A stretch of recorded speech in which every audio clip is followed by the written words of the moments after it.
Man, I promise, these teams right now are so self-conscious. They have no idea why they're at the top of the standings. Oh boy, when the playoffs are coming, 6 weeks away, it is not too early to point out that there are some fan bases that feel good, some fan bases that feel kind of shook. But there are teams that are paper tigers right now, and if you're a fan of any of those 4 teams, you've got real reasons to stress. Let's start with Chicago. The Bulls have relied on DeMar time and time and time again to bail them out. And the world might think, isn't that a good thing? Don't you have a fourth quarter scoring option? When Zach LaVine and all these boys get back healthy, they're going to be a force. This has happened 30 times a year, but it appears that this team has real trouble against good teams. The Bulls allow more shots at the rim than any other team in the league, according to Cleaning the Glass. More concerning, though, the Bulls are 3-10 this season against the top 5 East contenders. Worse, they are not only winless against Miami, Philly, and Milwaukee, they haven't even beaten any of the top 3 teams in the West either. They are 0-13 against the top 6 teams in the league. The Sixers, Bucks, Heat, Grizzlies, Warriors, Suns. And if you're saying, well, these are tight, contested battles, it's a chess match, it's a boxing ring. No, they've lost these games by an average of 12.8 points. They're getting absolutely stomped by the good teams in the West and the good teams in the East. So if you're a Bulls fan, and if you're lucky enough to get out of the second round, this is going to be a beast for you. I think they're upset city. They are one of the teams you should be absolutely scared about. Will they be better with Patrick Williams? Fuck it, I don't know. Alex Caruso, Zach LaVine, is his knee right? He keeps getting platelet replacement therapy, which is literally spinning his plasma inside of his knee and re-injecting it. That shit hurts. That's not a healthy knee. That's not a healthy knee. So, Bulls, paper tiger 1. Everyone's darling, number 2 paper tiger, Cleveland Cavaliers. And it's not because they have organizational issues, besides just the fact that their owner's a piece of shit. But, outside of that, awesome. They've been insanely exciting and having the talent all over the roster organically that you could only dream of. Their win total was 27.5, and they blew past it by the All-Star break. So they were pretty steadily in the top 4 in the East until a recent run of really injuries. Every team has bad stretches. I mean, someone like the Trailblazers stretched that over an entire season. So, we've been this way all year. But this is, the thing that's been very troubling.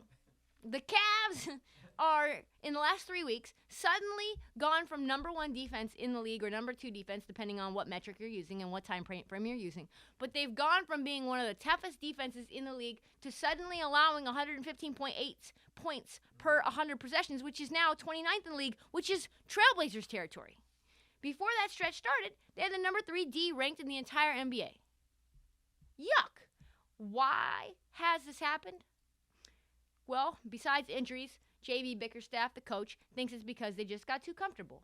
But I think the truth is much harder to fix. This team is just way too banged up. They just are.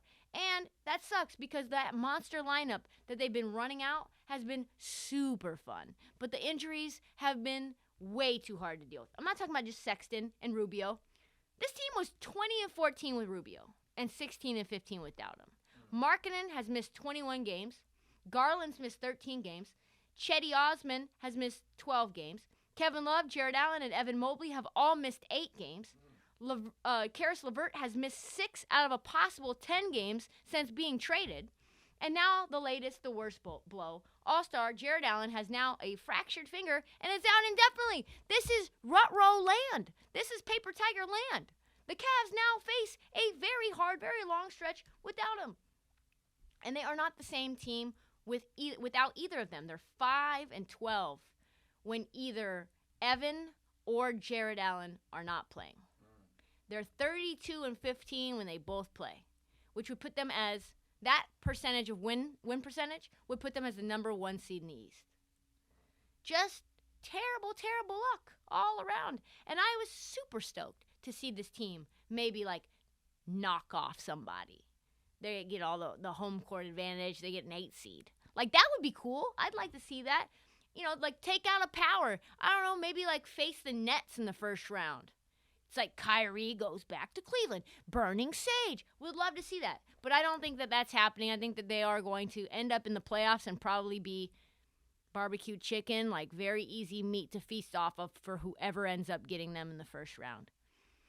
Third paper tiger team, the Utah Jazz. Yeah, of course, they're just like paper tiger all year, every year. Like, pretty much that's what they do. They just, you throw water on them, they just collapse. As Nate Robinson said to me once, trash Utah, trash Utah. I've been predicting their playoff failures for a very long time. I said that they were the most overrated team in the NBA going into the playoffs last year. That happened to be the case. I also predicted it preseason this year. They've had some good runs. They looked exciting for the first 20 games. They saw maybe they were going to be the number 1 seed. Now they're not even able to get the 1 seed. They're not even able to do what they did last year in the regular season, be a regular season team. Zach Lowe just broke down the Jazz on his pod and said pretty much what I've been saying. They've done nothing to address the issues systemically on the roster. They cannot defend on the perimeter. We've discussed this millions of times. They are too slow and too old and not athletic enough on the wing to basically be able to handle these guys like the Clippers, right? And you might be saying, Trysta, but they're playing so much better now. Spider's back. They went 1-7 when he was out, and Rudy was hurt too, and now they're 8-2 in their last 10. And to that I say, it's the 2 losses. It's those 2 losses that you look in and you say, well, that's troubling. They lost to the Clippers by 5, a team that 100% has their number. They got their doors blown off by the Pelicans this weekend by 30. What? 34 points in a game where Donovan Mitchell praised Herb Jones as an absolute problem, locking him down. And Herb only had 2 points.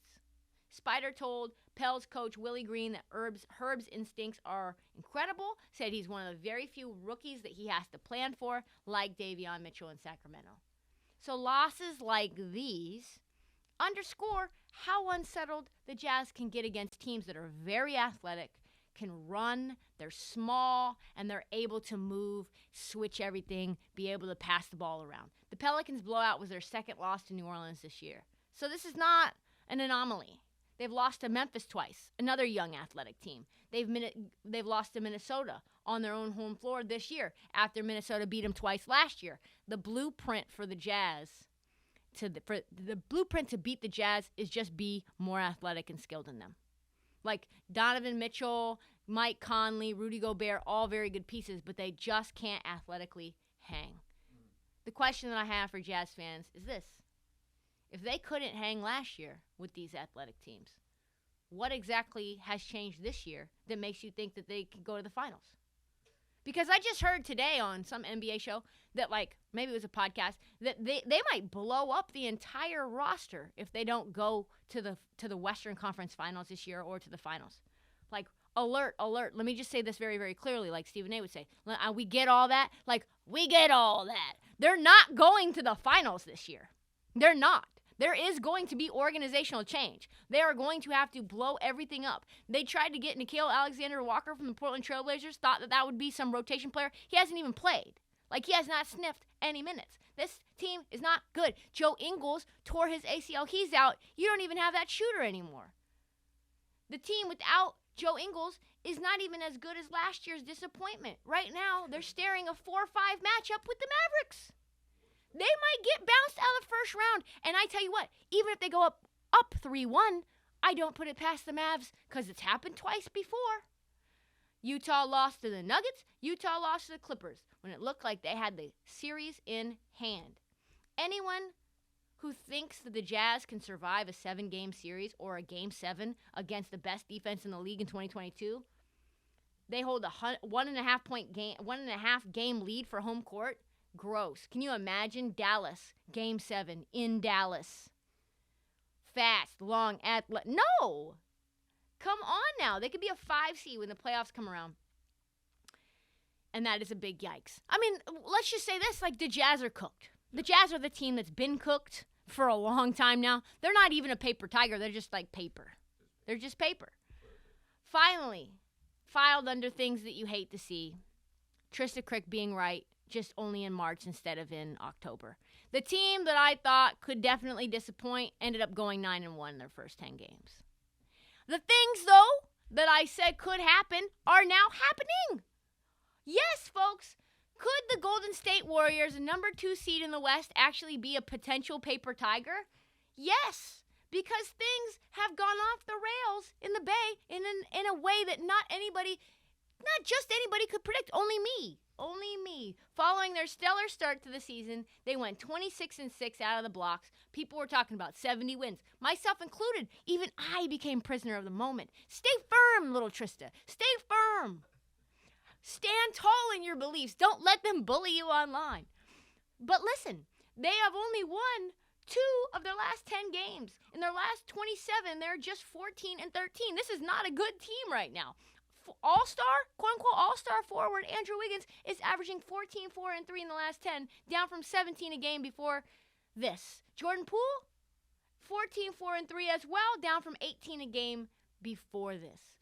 Steph Curry is in the worst shooting slump of his entire career. Draymond Green, his return, still up in the air, has a bulging disc in his back. That shit does not just go away. James Wiseman, where is he? He's a ghost, somehow traveling with the team. Not seen him. His return, probably not imminent. Jordan Poole looks like a little deer in headlights right now. His ego and his confidence is shot now with the return of Klay Thompson. He's basically getting benched for Moses Modi. The guy, Otto Porter, the guy that looks like Wilt the Stilt, he's disappeared. All those players we thought were giving the Warriors significant benefits like, Bia, why you acting like a... He's now out of the picture. Come on now. Iguodala, nowhere to be found. Klay Thompson, still struggling. He's rusty, shooting 41% from the field in his return. And here is the real problem. Without Draymond, their defensive rating has fallen from 101.9, top 5 in the NBA, with Dre on the floor, to 111.7 without him, 19th in the NBA. The defensive rating has fallen from top 5 to 19th in the time period that Draymond has been gone. And Draymond has missed 26 consecutive games.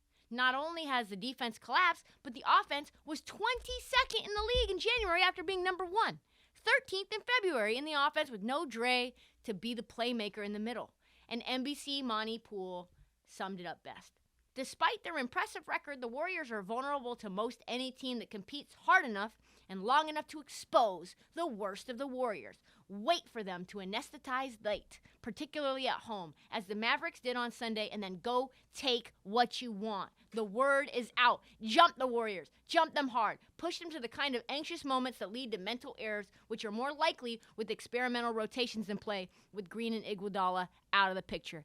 They are fresh meat in prison. Hey, girl, what's your name? Psst, psst, psst, psst, psst. Come over here. They got their fresh prison garb on, and everybody in prison looks around like this person is easy work. They don't even know what's coming. Jason Kidd even talked about this same exact thing after a huge comeback win against Golden State. He said this: the guys just kept believing that if we could get 3 stops, we felt that the crowd kind of gets out of the game. The energy wasn't there. So we just slowly felt if we just stayed around watching the last game that they played in Denver, when they gave up a huge lead as well, it was very similar. Double team Curry, pressure the Warriors to make bad shots, and wait for them to fold like a cheap suit. It's a suit, right? Folding chair? Cheap suit. And you know what that sounds like? An early exit. It sounds like me shooting out crow. Other people eating said crow. Tell me I'm wrong. The Warriors, we got to get back to this, Brock. We got to get back to my prediction when I said that they would be potentially very vulnerable with all these little role players and Steph Curry having to shoulder all the burden. Who knows what Klay's really going to look like. Listen, if Draymond comes back fully healthy, he looks like the player that he was, all bets off the table. But I am not banking on that, and neither should you. This is exactly how the Memphis Grizzlies beat Golden State last year. Blitz Steph, force him to turn the ball over with his loose-ass handle in the playoffs, which he has. Force other guys like Wiggins in high-pressure moments to shoot the ball, and he will never make those. Fourth quarter playoff Wiggins is maybe the worst basketball player I've ever seen. I tweeted about it endlessly during that game in the play-in against the Warriors or against the Memphis Grizzlies when they bounced them out. They didn't even make the playoffs. They gave up a huge lead to the Lakers because the Lakers did the exact same thing to Steph as I'm giving you the blueprint for now. And the Grizzlies would almost certainly see the Warriors in the second round if somehow they managed to win.